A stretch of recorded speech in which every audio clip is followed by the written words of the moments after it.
तो एक भूगोल का चैप्टर और हम लोग कंप्लीट करने वाले हैं, ठीक है। तो इसमें भी बहुत सारे क्वेश्चन इंपॉर्टेंट है, तो इसको आपको ध्यान से देखना पड़ेगा। क्वेश्चन नंबर 1 है कि अंतर्राष्ट्रीय दिनांक रेखा खींची जाती है तो कहाँ से खींची जाती है, यानी इंटरनेशनल डेडलाइन प्रशांत महासागर से होकर।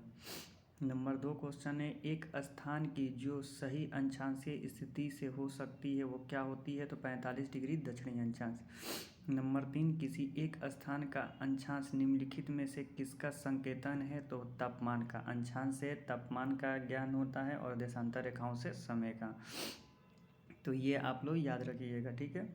नंबर 4 इसमें दिया गया है कि निम्नलिखित में से कितने मैमारों में उत्तर के साथ अंतर्राष्ट्रीय दिनांक रेखा का निर्धारण होता है, तो 180 डिग्री। नंबर 5, निम्नलिखित कथनों पर विचार करें। प्रधान मध्याह्न रेखा ग्रीनविच से गुजरती है तथा इसका देशांतर 0 डिग्री है। एक बता रहा है कि कौन सा सही है, तो इसमें 1 और 3 सही है, यानी प्रधान मध्याह्न रेखा ग्रीनविच से होकर गुजरती है तथा इसका देशांतर जो है आपका कितना है, तो 0 डिग्री है, ठीक है। और नंबर 3 है कि अंतर्राष्ट्रीय दिनांक रेखा को पश्चिम से पूरब की ओर पार करने पर एक दिन का अर्जित हो जाता है, तो ये दोनों बातें सही हैं, ठीक है। नंबर 6 देख लेते हैं। भारत के पूर्व और पश्चिमी छोरों में समय का अंतर कितना होता है, तो 2 घंटे घट जाता है, ठीक है। नंबर 7 देख लेते हैं। ग्रीनविच किस देश में है, तो ग्रीनविच जो है आपका यूके में है, यूनाइटेड किंगडम में। नंबर 8, विषुवत रेखा पर अक्षांश स्थित है, तो 0 डिग्री अक्षांश को विषुवत रेखा कहते हैं। नंबर 9, यदि ग्रीनविच में 6.00 AM हो तो 10 AM कहाँ होगा, तो 60 डिग्री ईस्ट में होगा। नंबर 10, निम्नलिखित में से कहाँ सूर्य की किरणें कभी भी समकोण पर नहीं होगी, तो श्रीनगर में नहीं होगी, ठीक है। नंबर 11, जब कोई व्यक्ति डैश को डैश से डैश की ओर पार करता है तो तिथि में 1 जोड़ जाता है 180 डिग्री देशांतर पश्चिम की ओर। नंबर 12, कौन सा देशांतर प्रधान यमोत्तर के साथ मिलकर ग्लोब पर बृहत वृत्त का निर्माण करती है, तो 180 डिग्री देशांतर। नंबर 13, यदि गुजरात और अरुणाचल प्रदेश के द्रुत तत्कम छोरों पर समय परिक्रमण का समय निम्न लगाया जा सकता है। अरुणाचल प्रदेश का समय गुजरात के समय से लगभग 2 घंटा आगे होता है, यही इसका राइट आंसर होगा। नंबर 14, धरातल पर 1 डिग्री अक्षांश की दूरी निम्न में से किसके बराबर होती है, तो 111 किलोमीटर के बराबर होती है, ठीक है। दोस्तों नंबर 15 क्वेश्चन देख लेते हैं। निम्नलिखित में से कौन सुमेलित नहीं है, तो आर्कटिक वृत्त 66.5 डिग्री दक्षिणी अक्षांश। 16, देशांतरों की संख्या कितनी होती है, तो 360 और अक्षांश की 181, ठीक है। भारत का प्रमाणिक समय किस स्थान से निश्चित किया गया है, तो इलाहाबाद से।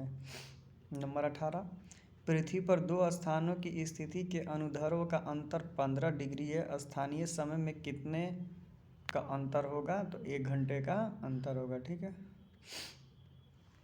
नंबर 19, भारत और ग्रीनविच के मानक समय में कितने घंटे का अंतर होता है, तो 5 घंटा 30 मिनट आगे है। नंबर 20, किस चट्टानों को प्राथमिक चट्टान कहा जाता है, तो अग्नेय चट्टान जो है उसको प्राथमिक चट्टान कहा जाता है, ठीक है। नंबर 21, खनिज तेल की प्राप्ति किस चट्टान से होती है, तो औषधि चट्टान से होती है। नंबर 22, किस प्रकार के चट्टानों से सोना प्राप्त होता है, तो अग्नेय चट्टानों से आपका सोना प्राप्त होता है। नंबर 23, भारत का प्रमाणिक समय किस देशांतर से लगाया गया है, तो 22.5 डिग्री ईस्ट। नंबर 24, निम्नलिखित में से ज्वालामुखी चट्टान कौन है, तो बेसाल्ट ज्वालामुखी चट्टान है। नंबर 25, ग्रीनविच पर समय मध्याह्न 12 बजे है। 50 डिग्री पूर्वी देशांतर पर स्थित एक स्थान पर क्या होगा, तो ये आपका 2:20 होगा। नंबर 26, किस चट्टान में जीवाश्म पाया जाता है, तो जो औषधि चट्टान है उसमें आपका जीवाश्म पाया जाता है। नंबर 27, निम्नलिखित में से कौन परतदार चट्टान नहीं है, तो स्लेट चट्टान परतदार चट्टान नहीं है। नंबर 28, निम्नलिखित में से सबसे कमज़ोर चट्टान कौन है? तो अवसादी चट्टान। नंबर 29, लौह अयस्क प्राप्त होता है किस चट्टान में? तो आग्नेय चट्टान में। नंबर 30, कोयला किस प्रकार के चट्टान से प्राप्त होता है? तो अवसादी चट्टान में कोयला प्राप्त होता है। नंबर 31, ऑब्सीडियन किस प्रकार का चट्टान है? तो ये आपका आग्नेय चट्टान का उदाहरण है। तो ये दोस्तों बहुत ही इंपॉर्टेंट क्वेश्चन है, ये सब आपको याद करना पड़ेगा। नंबर 32, भूगोल का पिता किस भूगोल विधि को कहा जाता है? तो एरस्टोथनीज को कहा जाता है। नंबर 33, सूची 1 को सूची 2 से मिलाएं और सही उत्तर का मूल्यांकन करें। तो ग्रेनाइट कौन सा है? नाइस है। चूना पत्थर संगमरमर है। बलुआ साल्ट क्वार्टाइज है। बेसाल्ट स्लेट है। और कोयला तो पता ही है आपको। नंबर 34, किस चट्टान के क्षरण से काली मिट्टी का निर्माण होता है? तो ये आपका आग्नेय चट्टान। नंबर 35, किस चट्टान से रावा क्रिस्टल पाया जाता है? तो अवसादी चट्टान में।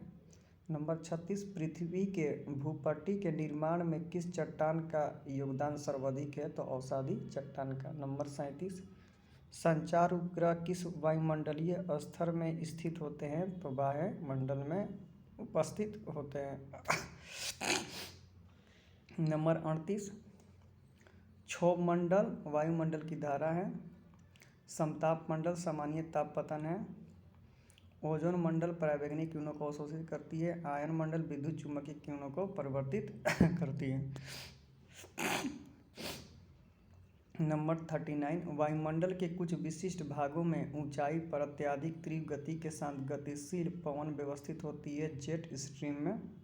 नंबर 40, आयन मंडल के संबंध में सही कथनों का चयन करें। तो आपका 1 नंबर सही है, यह वायुमंडल का सबसे ऊपरी परत है। और नंबर 3, इसमें विषमकारी विद्युत एवं चुंबकीय घटनाएं होती रहती है। नंबर 3 भी सही है। नंबर 49, निम्नलिखित कथनों पर विचार करें। तो 1, 2, 3 तीनों का तीनों ये सही है। पृथ्वी के ध्रुवीय व्यास की लंबाई एवं भूमध्य व्यास की लंबाई लगभग 40 मीटर अधिक है। भूपटल पर सर्वाधिक प्राचुरता तत्व ऑक्सीजन, ये भी सही है। उत्तर आयनात से सूर्य की किरणें कर्क रेखा पर उद्भव पड़ती है, तो ये भी सही है। नंबर 42, ओजोन परत का क्षरण निम्नलिखित के द्वारा होता है? क्लोरोफ्लोरोकार्बन के द्वारा हो जाता है। नंबर 43, वायुमंडल में दैनिक मौसम परिवर्तन निम्नलिखित में किसके कारण होता है? तो ये आपका क्षोभमंडल के कारण होता है। नंबर 44, वायुमंडल की ऊपरी परत जिसे ओजोन लेयर कहते हैं हमारी सुरक्षा करता है पराबैंगनी किरणों से, ये हमारी सुरक्षा को करता है। नंबर 45, बेतार के तार का संपर्क पृथ्वी के धरातल को परिवर्तित किया जा सकता है आइनोस्फीयर से, ठीक है। नंबर 46, वायुमंडल में आयतन की दृष्टि से कौन सी गैसें प्रधान होती हैं? तो नाइट्रोजन तथा ऑक्सीजन। नंबर 47, निम्नलिखित में से किसके द्वारा सूर्य तापन का एक भाग सोख लिया जाता है और पृथ्वी को विकिरित ऊष्मा का संचरण करता है? तो कार्बन डाइऑक्साइड। नंबर 48, पृथ्वी के वायुमंडल का सर्वाधिक घनत्व कहाँ पाया जाता है? तो ट्रोपोस्फियर में सबसे अधिक घनत्व होता है। नंबर 49, किस चट्टान में जीवाश्म पाया जाता है? तो आपका यह अवसादी चट्टान में जीवाश्म पाया जाता है। नंबर 50, भूगर्भ में जिस स्थान पर भूकंपीय तरंगों की उत्पत्ति होती है उस स्थान को कहा जाता है भूकंप का केंद्र। नंबर 51, रिकेट स्केल मापता है भूकंप की तीव्रता को। नंबर 52, भूकंप का अध्ययन कहलाता है सिस्मोलॉजी। नंबर 53, सिस्मोग्राफ किसके मापने के काम में आता है? तो भूकंपीय तरंगों को मापने के काम में आता है। 54, अग्निवलय प्रशांत महासागर के उस विशाल क्षेत्र को कहते हैं जहाँ कुल भूकंप का लगभग 68% भूकंप आता है, नहीं तो उसको भूकंप क्षेत्र में नहीं रखा जाता है। नंबर 55, अंतःसागरीय भूकंपों द्वारा उत्पन्न समुद्री लहरों को कहा जाता है सुनामी, उसको कहा जाता है, ठीक है। 56, धरातल पर किस भूकंपीय तरंगों द्वारा सर्वाधिक जान माल का नुकसान होता है? तो एल तरंगों द्वारा, सबसे लास्ट में जो आती है। 57, निम्नलिखित में से कौन सी चट्टान सबसे अधिक शक्ति का स्रोत है? तो अवसादी चट्टान। 58, यदि दो स्थानों के बीच समय में अंतर 2 घंटे 20 मिनट है तो देशांतर में अंतर होगा 35 डिग्री।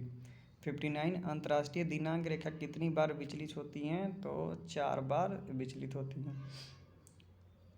नंबर 60 भूमध्य रेखा से उत्तर या दक्षिण किसी दिए गए स्थान की कोणीय दूरी कहलाती है अंशांश। ठीक है। नंबर 61 धरातल से भूगर्भ की ओर जाने पर गहराई के साथ तापमान में वृद्धि 1 डिग्री सेंटीग्रेड प्रति 32 मिनट ये आपका हो जाता है। तो दोस्तों ये मैंने आपका कंप्लीट करवा दिया। अगर इसमें कुछ आपका डाउट हो तो कमेंट कीजिए, मैं ज़रूर रिप्लाई दूंगा। तो thank you so much for watching this video.